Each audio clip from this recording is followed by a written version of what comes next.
મિત્રો આપણે આવ્યા છીએ ધાંગધ્રા તાલુકાના સોલડી ગામે અને 100 ટ્રેક્ટર લઈ અને રેલી સાથે અમે અધિક કલેક્ટર સાહેબને આવેદનપત્ર આપશું કે આ રાક્ષસ અમારા ગામમાં જે આવી રહ્યો છે એ ન આવે। આ દેવયોગી નામની જે કંપની આવે છે એની પાછળ હેતુ શું છે?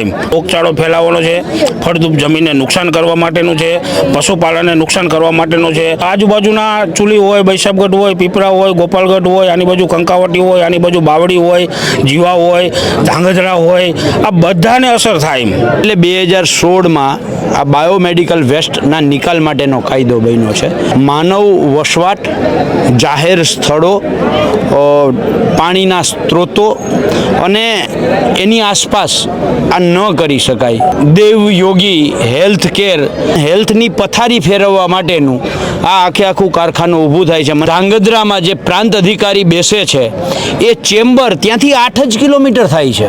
આખું ધાંગધ્રા શહેર 12 કિલોમીટરના રેડિયસમાં આવી જાય છે। એના 8 થી 10 કિલોમીટરના રેડિયસમાં ઓછામાં ઓછી 30 શાળાઓ આવે છે, ઓછામાં ઓછા 15 થી 17 ગામ આવે છે। જે મેડિકલ વેસ્ટ છે એની અંદર માનવ શરીરના અંગો આવશે, માનવ શરીરના થયેલા ઓપરેશનો, કોઈ પણ પ્રકારના રોગો હોય, એની ગાંઠો હોય, એ ગાંઠો અહીંયા આવવાની છે અને એ બધી જ ગાંઠો છે એ જીવાણુ જે છે એ એકદમ ચેપી રોગના જીવાણુ છે અને એ જીવાણુ હવામાં ફેલાશે, પાણીમાં ફેલાશે, જમીનમાં ફેલાશે અને આસપાસના વિસ્તારને ભરખી જશે। અમારું કારખાનું નાખીશું, તમારામાં તાકાત હોય તો એને રોકીને બતાવો।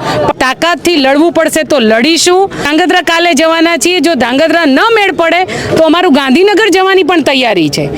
મિત્રો આપણે આવ્યા છીએ ધાંગધ્રા તાલુકાના સોલડી ગામે। અહીંયા સોલડી ગામે બાયોમેડિકલ વેસ્ટ જે છે કચરો અને એનો નિકાલ માટે થઈ અને કંપની સ્થાપવાની જે છે એ નક્કી કરવામાં આવી છે। જો કે આ 2 વર્ષથી ગામ લોકો છે એ લડત કરી રહ્યા છે। સોલડીની સાથે આજુબાજુના 7 જેટલા ગામના લોકો છે એ પણ લડત કરી રહ્યા છે। ગામ લોકો કહી રહ્યા છે કે આ જો અહીંયા આગળ બાયોમેડિકલ વેસ્ટનો જે કચરો છે એનો નિકાલને કરવામાં આવશે, એના પ્રદૂષણના ને એના કારણે ભયંકર ગામના લોકો છે એ રોગમાં પીડાશે, પશુધનને પણ નુકસાન થશે, જમીનને પણ નુકસાન થશે। જેને લઈને આજે જનોની એક મિટિંગ છે એ મિટિંગ મળી હતી, જેમાં ખાસ કરીને પાલભાઈ આંબલિયા, ગીતાબેન પટેલ છે, મહેશભાઈ રાજકોટિયા છે સહિતના આગેવાનો છે એ પણ આ મિટિંગમાં જોડાયા હતા। ગામના સરપંચ છે આપણી સાથે સોલડી ગામના, એમની સાથે થોડીક વાત કરી। મેસેજ અમને મળ્યા છે કે મંજૂરી મળી ગઈ છે, એટલે એ લોકોએ ચહલપહલ ચાલુ કરી કે ભાઈ હવે અમારે બાંધકામ ચાલુ કરવું છે ને આવું તે બધું। એટલે અમને એની માહિતી મળી એટલે મેં જે કંઈ આગેવાનો હતા એ બધા મળ્યા અને વાત કરી કે ભાઈ આપણે કોઈ આગેવાનોને લાવી અને એક સરસ મજાની મિટિંગ કરી અને એ મિટિંગનું આજે આયોજન કર્યું હતું। કાલે અમારે સોલડીથી ધાંગધ્રા કલેક્ટર કચેરીએ એક આવેદનપત્ર દેવા માટે જવાના છીએ, તો એમાં અમે 100 ટ્રેક્ટર લઈને જવાના છીએ। 100 ટ્રેક્ટર પૂરા અમે કરી લીધા છે અને 100 ટ્રેક્ટર લઈ અને રેલી સાથે અમે અધિક કલેક્ટર સાહેબને આવેદનપત્ર આપશું કે આ રાક્ષસ અમારા ગામમાં જે આવી રહ્યો છે એ ન આવે અને અમને કંઈ મદદ મળે। અને અમારી એવી વિનંતી છે કે ભાઈ આ ઉપર સરકાર સુધી આ વાત પહોંચાડો અને આ ફેક્ટરી અહીંયા બંધ રહે, એવું અમારી વિનંતી છે। તમે કીધું અધિક કલેક્ટરને એટલે પ્રાંત અધિકારીને ગઈકાલે રજૂઆત ધાંગધ્રા કરવા જવાના છો 100 ટ્રેક્ટર લઈને। આ કંપનીનું નામ શું છે, અહીંયા આગળ કઈ જગ્યાએ સ્થાપવામાં એનું જે કંઈ આખું આયોજન એમને છે એ કર્યું છે અને કંપની આવવાથી ખાસ શું નુકસાની થવાની છે, જેથી તમે કાલ પ્રાંત અધિકારીને જે રજૂઆત કરવાનો છે એમાં કયા મુખ્ય મુદ્દાઓ છે? કંપનીનું નામ તો સરસ રાખ્યું છે, એટલે એ લેવાય એવું નથી, આમ બહુ સારું નામ એમને રાખ્યું છે દેવયોગી। એટલે આ દેવયોગી નામની જે કંપની આવે છે એની પાછળ હેતુ શું છે? નામ તો સરસ છે કે ભાઈ દેવનું નામ છે, યોગીનું નામ છે, પણ એની પાછળનો જે હેતુ છે એ માત્ર ને માત્ર રોગચાળો ફેલાવવાનો છે, ફળદ્રુપ જમીનને નુકસાન કરવા માટેનું છે, પશુપાલનને નુકસાન કરવા માટેનું છે, અહીંયા ઘણી બધી સ્કૂલો છે એને પણ નુકસાન કરવા માટેનું છે। એટલે અમે કાલે આવેદનપત્ર માટે જવાના છીએ પ્રાંત અધિકારી પાસે અને એમને એક આવેદનપત્ર અમે દેવાના છીએ કે અમારી વાત સરકારશ્રી સુધી પહોંચાડે। તમે કીધું દેવયોગી જે કંપની અહીંયા બાયોમેડિકલ વેસ્ટનો કચરો નિકાલ કરવા માટે થઈને સ્થાપવાના છે, આ કંપની જો અહીંયા આગળ આવે તો સોલડીની સાથે બીજા કેટલા ગામોને નુકસાનકારક સાબિત થશે? અમને જ્યારે લેટર મળ્યો હતો ત્યારે લેટરમાં એવું હતું કે 10 થી 12 કિલોમીટર સુધીમાં આ વિસ્તારમાં 10 થી 12 કિલોમીટર સુધી આની અસર થાય। તો 10 થી 12 કિલોમીટરમાં તમે ગણો તો આજુબાજુના ચુલી હોય, બૈસાબગઢ હોય, પીપરા હોય, ગોપાલગઢ હોય, આની બાજુ કંકાવટી હોય, આની બાજુ બાવડી હોય, જીવા હોય, ધાંગધ્રા હોય, આ બધાને અસર થાય।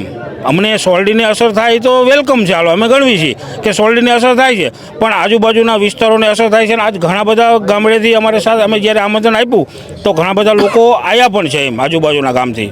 ઓકે, પાલભાઈ પણ અહીંયા છે. પાલભાઈ, મોટા ભાગે આ બાજુ તમે આવ્યા છો થાંભલાની એની લડતને લઈને. આ આખો મુદ્દો જ આખો નવો છે અને તમે વિશેષ આમાં જાણતાય છો. આ કંપની અહીંયા આગળ જો સ્થપાય તો હમણાં તમે જ્યારે લોકો સાથે વાત કરતા ત્યારે પણ વાત કરી કે આ નાના ભૂલકા છે તેને પણ બહુ ગંભીર અસરો પડવાની છે. 1986નો પર્યાવરણના સંરક્ષણ માટેનો જે કાયદો હતો એના જે પર્યાવરણને નુકસાન થાય આ બાયોમેડિકલ વેસ્ટ એટલે 2016માં આ બાયોમેડિકલ વેસ્ટના નિકાલ માટેનો કાયદો બન્યો છે અને એના જે નિયમો છે એ નિયમો અનુસાર માનવ વસવાટ, જાહેર સ્થળો, પાણીના સ્ત્રોતો અને એની આસપાસ આ ન કરી શકાય. એવી જ રીતે જ્યાં જમીન પોચી હોય એ પોચી જમીનમાં પણ આ ન થઈ શકે. હવે તમે આ જે જગ્યાએ સોલડી ગામના જે સર્વે નંબરમાં આ દેવયોગી હેલ્થ કેર, આમ તો આનું કામ જ આખું નરેન્દ્રભાઈ મોદી જેવું છે. નરેન્દ્રભાઈ એમ કહેતા હતા કે 100 સ્માર્ટ સિટી બનાવશું, થયું એનાથી ઉલટું. જે 100 સ્માર્ટ સિટી હતા એને ખતમ કરી દીધા. એવું કહેતા હતા કે દર વર્ષે 2 કરોડ યુવાનોને રોજગાર આપશું, દર વર્ષે 2 કરોડ રોજગાર છીનવી લીધો. એમ આ હેલ્થ કેર નહીં પણ હેલ્થની પથારી ફેરવવા માટેનું આ આખું કારખાનું ઊભું થાય છે. મને હમણાં મારી વાત પૂરી થયા પછી ખબર પડી કે ધાંગધ્રામાં જે પ્રાંત અધિકારી બેસે છે એ ચેમ્બર ત્યાંથી 8 જ કિલોમીટર થાય છે. પ્રાંત અધિકારી ધાંગધ્રામાં જ્યાં બેસે છે ને એ આ સાઇટથી જ્યાં કારખાનું પડવાનું છે ત્યાંથી માત્ર 8 કિલોમીટરના અંતરે પ્રાંત અધિકારી પોતે બેસે છે. એનો અર્થ એવો કે આખું ધાંગધ્રા શહેર 12 કિલોમીટરના રેડિયસમાં આવી જાય છે. એનાથી 3 કિલોમીટરના અંતરે રાજ્ય સરકાર અને કેન્દ્ર સરકારનું સંયુક્ત સાહસ એવી મોડેલ સ્કૂલ છે, માત્ર 3 જ કિલોમીટરના અંતરે. અને મોડેલ સ્કૂલ છે એ ફરજિયાત હોસ્ટેલ સાથેની છે. એટલે બાળકોને માત્ર ત્યાં ભણવાનું જ નથી, રોકાવાનું પણ ત્યાં જ છે. અને 3 જ કિલોમીટરના અંતરે છે. ત્યાંથી 3 જ કિલોમીટરના અંતરે ફલકુ ડેમ છે. એના 8 થી 10 કિલોમીટરના રેડિયસમાં ઓછામાં ઓછી 30 શાળાઓ આવે છે, ઓછામાં ઓછા 15 થી 17 ગામ આવે છે. અને આ જગ્યાની જગ્યાએ માત્ર 20 કિલોમીટર જો આગળ જાય તો રણ આવી જાય છે. કુડખર અભયારણ્ય બરાબર છે, ત્યાં રણ આવી જાય છે. તો સરકારને અથવા તો આ કારખાનું જે કોઈ નાખે છે એને એનો 20 કિલોમીટરનું ખાલી રોજે રોજનું ટ્રાન્સપોર્ટેશન બચાવવા માટે થઈ અને રોજે રોજ આસપાસના 15-17 ગામમાંથી એક માણસને કેન્સર યુક્ત કરવા જઈ રહ્યા છે. કેન્સરથી પણ વધારે ભયંકર બીમારીઓ, કારણ કે આ જે મેડિકલ વેસ્ટ છે એની અંદર માનવ શરીરના અંગો આવશે, માનવ શરીરના થયેલા ઓપરેશનો, કોઈ પણ પ્રકારના રોગો હોય એની ગાંઠો હોય એ ગાંઠો અહીંયા આવવાની છે. અને એ બધી જ ગાંઠો છે એ જીવાણુ જે છે એ એકદમ ચેપી રોગના જીવાણુ છે. અને એ જીવાણુ હવામાં ફેલાશે, પાણીમાં ફેલાશે, જમીનમાં ફેલાશે અને આસપાસના વિસ્તારને ભરખી જશે.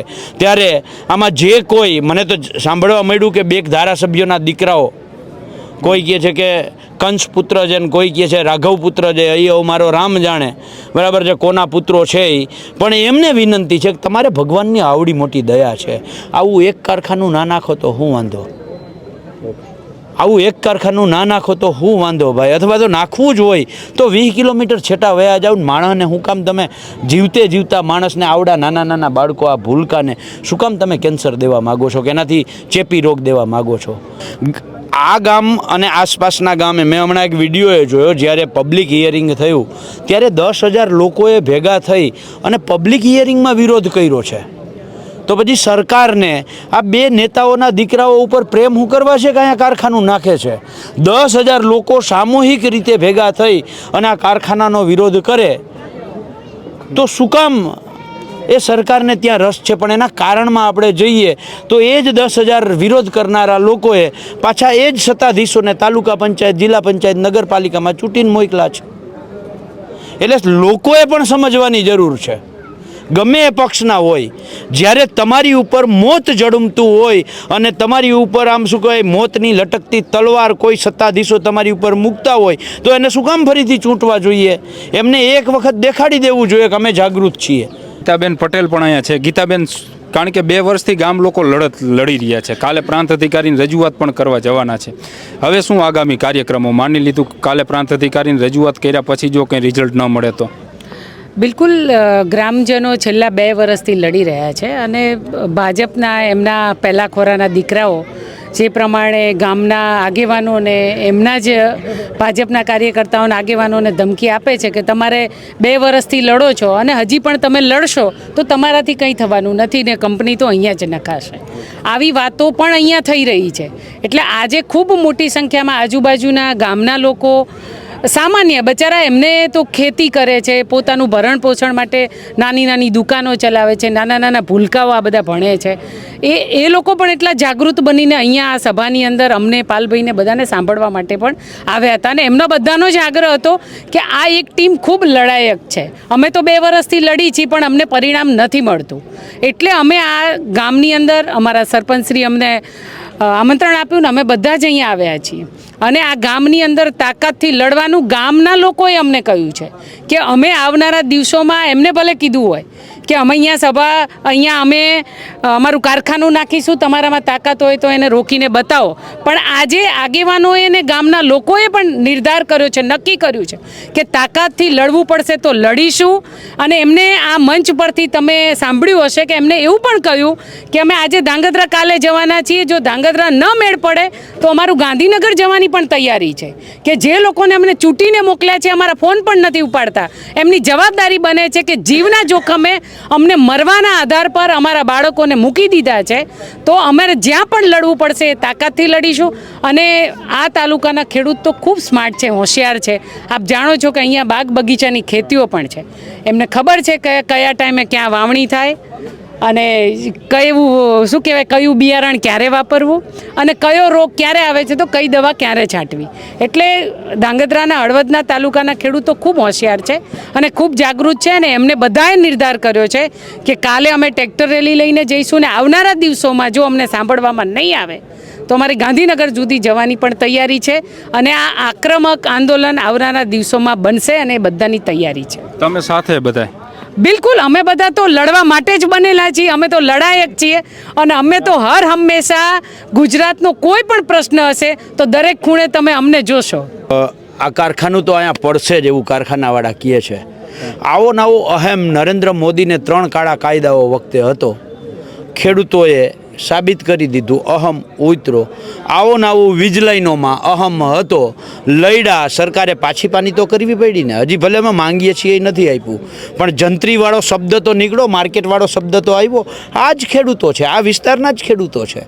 એટલે આ કારખાનું પણ હટાવશે, 1000% હટાવશે. મને પૂરો વિશ્વાસ છે આ વિસ્તારના ખેડૂતો. અમે જો ગીતાબેને કહ્યું લડવૈયા છીએ, અમે માત્ર અહીંયા નહીં. તમે જો રાજકોટમાં ટીઆરપી ગેમ ઘટના બની તો અમે ત્યાં પણ લડવા ગયા હતા. અત્યારે દ્વારકામાં ગેસ પાઇપલાઇનનો પ્રશ્ન આવ્યો તો અમે ત્યાં પણ લડીએ છીએ. અંબાજી હોય કે અમદાવાદમાં ડિમોલેશન હોય તો ત્યાં પણ અમારી ટીમ લડતી હતી. એટલે લોકોના પ્રશ્નો, ગરીબો, વંચિતો, પીડિતો, ખેડૂતોના જ્યાં પ્રશ્ન છે એ પ્રશ્નમાં હર હંમેશા અમે શક્ય એટલો અમારાથી બને એટલો પ્રયાસ છે. પણ એના કરતાં મહત્ત્વનું એ છે કે આ લોકો જે છે, આ લોકોની જે તાસીર છે, આ વિસ્તારની જે તાસીર છે, આ તાસીર ભલભલાનું પાણી ઉતારી દે છે. તો આ કારખાનાવાળાની શું સત્તા છે?